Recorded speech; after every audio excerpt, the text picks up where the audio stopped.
ನಮಸ್ಕಾರ ಫ್ರೆಂಡ್ಸ್, ಕನ್ನಡಿಗರ ಅಡುಗೆ ಮನೆಗೆ ಸ್ವಾಗತ. ಇವತ್ತು ನಾನು ಹೇಳ್ಕೊಡ್ತಾ ಇದ್ದೀನಿ MTR ಗುಲಾಬ್ ಜಾಮೂನ್ ಹೇಗೆ ಮಾಡೋದು ಅಂತ. ನಮ್ಮ ಚಾನಲ್ಗೆ ನೀವು ಹೊಸಬರಾಗಿದ್ದರೆ ಪ್ಲೀಸ್ ಸಬ್ಸ್ಕ್ರೈಬ್ ಮಾಡಿ, ಹಾಗೆ ಪಕ್ಕದಲ್ಲಿರೋ ಬೆಲ್ ಐಕನ್ ಕೂಡ ಕ್ಲಿಕ್ ಮಾಡಿ. ಮೊದಲಿಗೆ ನಾನು ಗುಲಾಬ್ ಜಾಮೂನ್ ಪ್ಯಾಕೆಟ್ ತೊಗೊಂಡಿದ್ದೀನಿ. ಆ ಪೌಡ್ರನ್ನ ಈ ಥರ ಹಾಕ್ಕೊಳ್ತಾ ಇದ್ದೀನಿ. ನನಗೆ ಫುಡ್ ಎಸೆನ್ಸ್ ಇಷ್ಟ, ಅದಕ್ಕೆ ವೆನಿಲಾ ಎಸೆನ್ಸ್ ಹಾಕ್ಕೊಳ್ತಾ ಇದ್ದೀನಿ. ನಿಮ್ಗೆ ಇಷ್ಟ ಆದರೆ ಹಾಕ್ಕೊಳ್ಳಿ, ಇಲ್ಲಾಂದರೆ ಸ್ಕಿಪ್ ಮಾಡಿ. ಹಾಕಬೇಕು ಅಂತ ಏನೂ ಇಲ್ಲ, ನಿಮ್ಮ ಇಷ್ಟ ಅದು. ಜಸ್ಟ್ 2 ಡ್ರಾಪ್ಸ್ ಹಾಕ್ಕೊತಾ ಇದ್ದೀನಿ.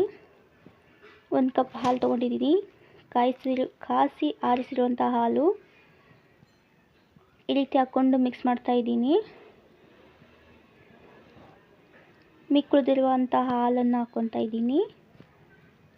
ಮೃದುವಾಗಿ ಮಿಕ್ಸ್ ಮಾಡಿ, ಈ ರೀತಿ ಮಿಕ್ಸ್ ಮಾಡಿರಬೇಕಿತ್ತು.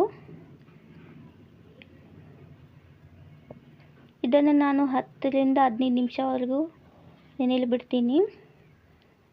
ನೆಂದಿದೆ ಇಟ್ಟು ಈ ರೀತಿ ಉಂಡೆಗಳನ್ನು ಮಾಡ್ಕೊತಾ ಇದ್ದೀನಿ. ಇವು ಜಾಮೂನ್ ಉಂಡೆಗಳು. ರೌಂಡಾಗಿ ಮಾಡ್ಕೊಳ್ಳಿ ಚೆನ್ನಾಗಿ, ಇಲ್ಲದೇ ಇದ್ದರೆ ಸೀಳೋದಿಲ್ಲ ಅದು. ನೋಡಿ ಈ ರೀತಿ ಆಗಿದೆ. ನಾನು ಮೊದಲೇ ಈ ರೀತಿ ಮಾಡ್ಕೊಂಡು ಇಟ್ಕೊಂಡಿದ್ದೆ. ಒಂದು ಪ್ಯಾನಲ್ಲಿ ಎಣ್ಣೆ ಕಾಯಿಸ್ಕೊಳ್ಳೋಕ್ಕೆ ಇಟ್ಕೊಂಡಿದ್ದೀನಿ. ಲೋ ಫ್ಲೇಮಲ್ಲೇ ಇರಲಿ ಗ್ಯಾಸು. ನೋಡಿ ಎಣ್ಣೆ ಕಾದಿದೆ. ಒಂದೊಂದಾಗಿ ಜಾಮೂನ್ ಉಂಡೆಗಳನ್ನು ಹಾಕ್ಕೊಳ್ತಾ ಇದ್ದೀನಿ. ಈ ರೀತಿ ಒಂದೊಂದಾಗಿ ಹಾಕ್ಕೊಳ್ಳಿ. ಎಣ್ಣೆ ಸಿಡಿಯುತ್ತೆ, ಮೆಲ್ಲನೆ ಹಾಕ್ಕೊಳ್ಳಿ. ನೋಡಿ ನಿಧಾನವಾಗಿ ಒರಳಾಡಿಸಿ ಜಾಮೂನ್ಗಳನ್ನು, ಹಾಗಂತ ಸೀದೋಗ್ಲಿಕ್ಕೆ ಬಿಡಬೇಡಿ. ನೋಡಿ ಈ ರೀತಿ ಕೈ ಆಡಿಸ್ತಾ ಇರಬೇಕು. ನೋಡಿ ಒಂದು ಕೂಡ ಹೊಡೆದಿಲ್ಲ. ಈ ರೀತಿ ರೆಡಿಯಾಗಿದೆ ನಮ್ಮ ಜಾಮೂನುಗಳು. ಎತ್ತಿಡ್ತಾ ಇದ್ದೀನಿ. ನೋಡಿ ಈಗ ಅರ್ಧ ಕಪ್ ಸಕ್ಕರೆ ತೊಗೊಂಡಿದ್ದೀನಿ. ನಿಮ್ಗೆ ಸಿಹಿ ಎಷ್ಟು ಬೇಕೋ ಅಷ್ಟು ಹಾಕ್ಕೊಳ್ಳಿ. ಅರ್ಧ ಕಪ್ಪು ಸಕ್ಕರೆಗೆ ಅರ್ಧ ಕಪ್ ನೀರು ಹಾಕ್ಕೊಳ್ತಾ ಇದ್ದೀನಿ. ಪಾಕ ರೆಡಿ ಮಾಡ್ಕೊಳ್ಳಿಕ್ಕೆ ಲೋ ಫ್ಲೇಮಲ್ಲಿ ಕಾಯಿಸಿ ನೀರು. ನೋಡಿ ಈ ರೀತಿ ರೆಡಿಯಾಗಿದೆ ನಮ್ಮ ಪಾಕ. ಬಿಸಿ ಇರುವಂಥದ್ರಲ್ಲೇ ಜಾಮೂನ್ ಉಂಡೆಗಳು ಹಾಕ್ಕೊಳ್ಳೋಕೆ ಹೋಗಬೇಡಿ, ಇಲ್ಲಾಂದರೆ ಹೊಡೆದೋಗುತ್ತೆ. ಸ್ವಲ್ಪ ತಣ್ಣಗಾದ ಮೇಲೆ ಜಾಮೂನ್ ಉಂಡೆಗಳು ಹಾಕ್ಕೊಳ್ಳಿ.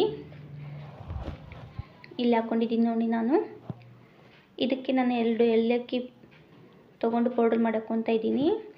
ನನಗೆ ಫುಡ್ ಎಸೆನ್ಸ್ ಇಷ್ಟ ಅಲ್ವಾ, ಅದಕ್ಕೆ ಎಸೆನ್ಸ್ ಹಾಕ್ಕೊತಾ ಇದ್ದೀನಿ 2 ಡ್ರಾಪ್ಸ್ ಅಷ್ಟು. ಟೇಸ್ಟ್ ಚೆನ್ನಾಗಿ ಬರುತ್ತೆ. ನೋಡಿ ಒಂದ್ಸಾರಿ ಟ್ರೈ ಮಾಡಿ ನೀವು. ನೋಡಿ ನಮ್ಮ ಜಾಮೂನ್ ರೆಡಿಯಾಗಿದೆ. ಎಷ್ಟು ಮೃದುವಾಗಿ ಬಂದಿದೆ ನೋಡಿ. ಈ ವಿಡಿಯೋ ಇಷ್ಟ ಆದಲ್ಲಿ ನಮ್ಮ ಚಾನಲ್ಗೆ ಸಬ್ಸ್ಕ್ರೈಬ್ ಮಾಡಿ, ಲೈಕ್ ಮಾಡಿ, ಹಾಗೆ ಶೇರ್ ಕೂಡ ಮಾಡಿ. Thank you for watching.